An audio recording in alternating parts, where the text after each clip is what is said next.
I kept Corvane Station running for 30 years after everyone else had the sense to leave it. That was the job. Relay and mining rig, half a kilometer of corroded hull strung out along a drift orbit near a sun that had already died and forgotten to say so.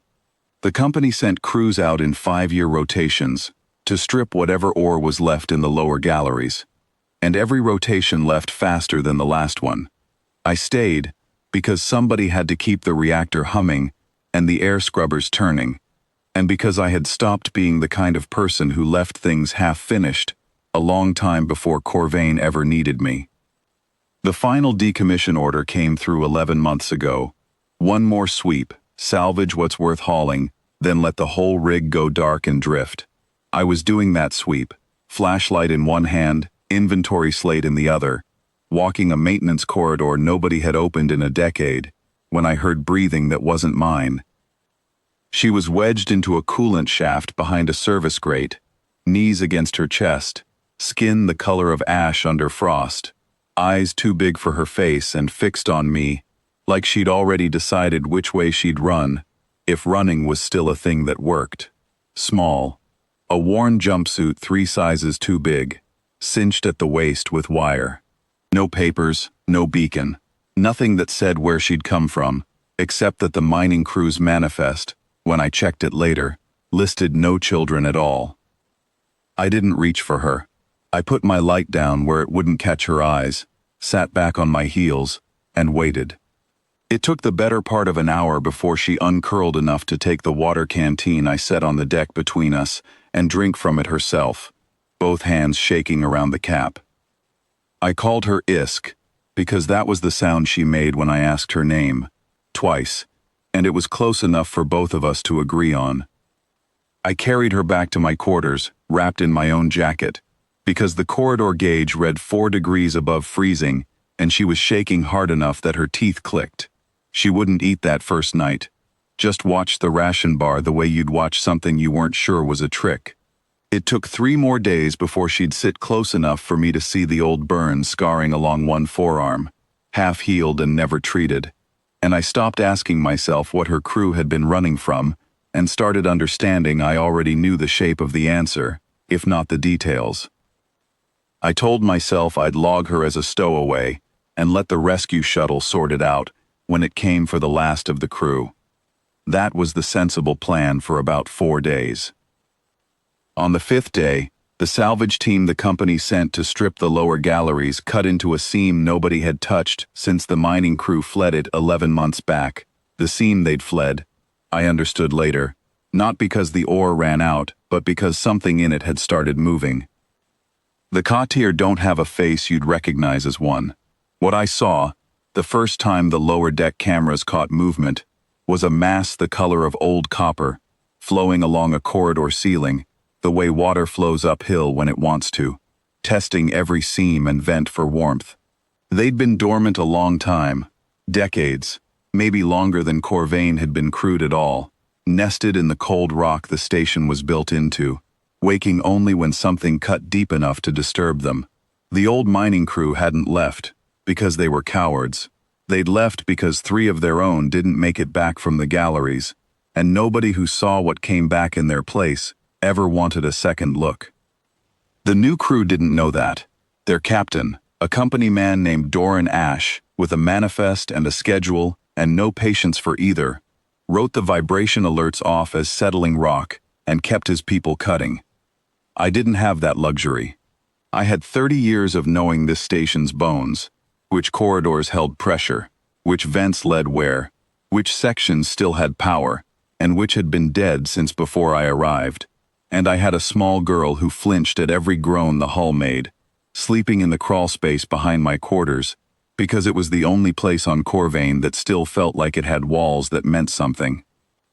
I kept her fed on rationed water, and whatever I could route from the galley without the salvage crew noticing draw spikes.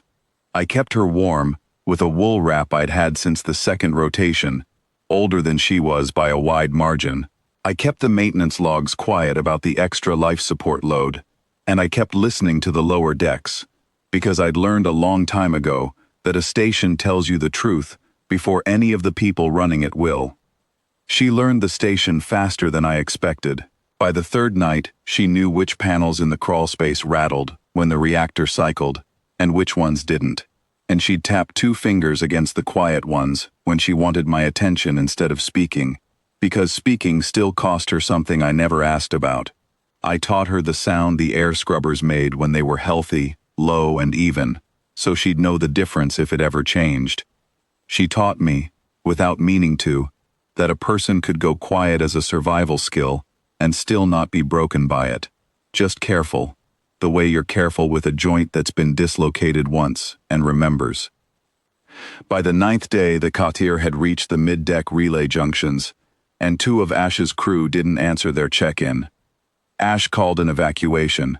1 shuttle, 1 window, everyone accounted for by the manifest. His word, twice, before the doors sealed.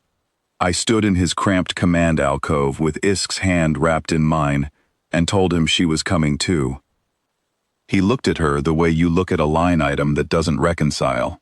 Not cruel exactly, just a man whose whole world was built out of columns that had to add up, and she didn't fit any of them. She's not on my manifest, he said. I can't account for personnel I have no record of boarding with. Company liability. I'm sorry. I have been many things in 30 years on this station. Mechanic, medic, cook, the last living thing some machines ever answered to. And not one day of it made me the kind of person who leaves a job half-finished, or a child behind a locked door, because the paperwork was inconvenient. Then I'll bring her out my own way, I said, and you can explain to the company why you left before the second person in your crew who kept this rig alive walked off it. I didn't wait for his answer. I knew Corvane better than any manifest ever would.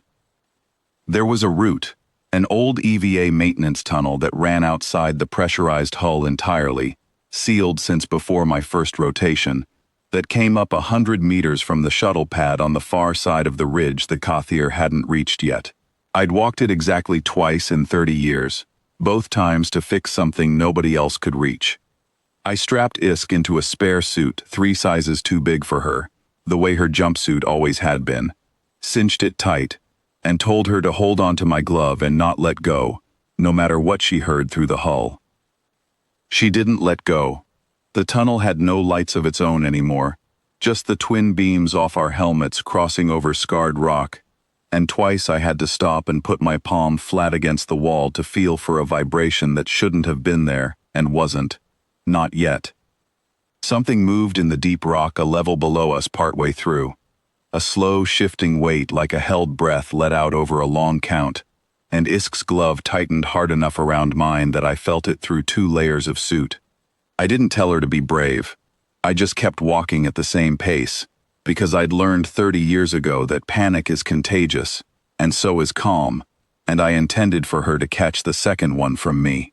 It took 11 minutes to cross a distance that should have taken 4, and every one of them I counted her breathing over the suit comm, in and out, steady, because as long as I could hear it, I knew we were both still moving. We came up out of the ridge access hatch as the shuttle's engines were already spinning warm. Ash was standing at the ramp. Whatever he saw in my face when I climbed out with her, he didn't argue the manifest again. He just stepped aside. Corvane Station is dark now, drifting the way the company wanted.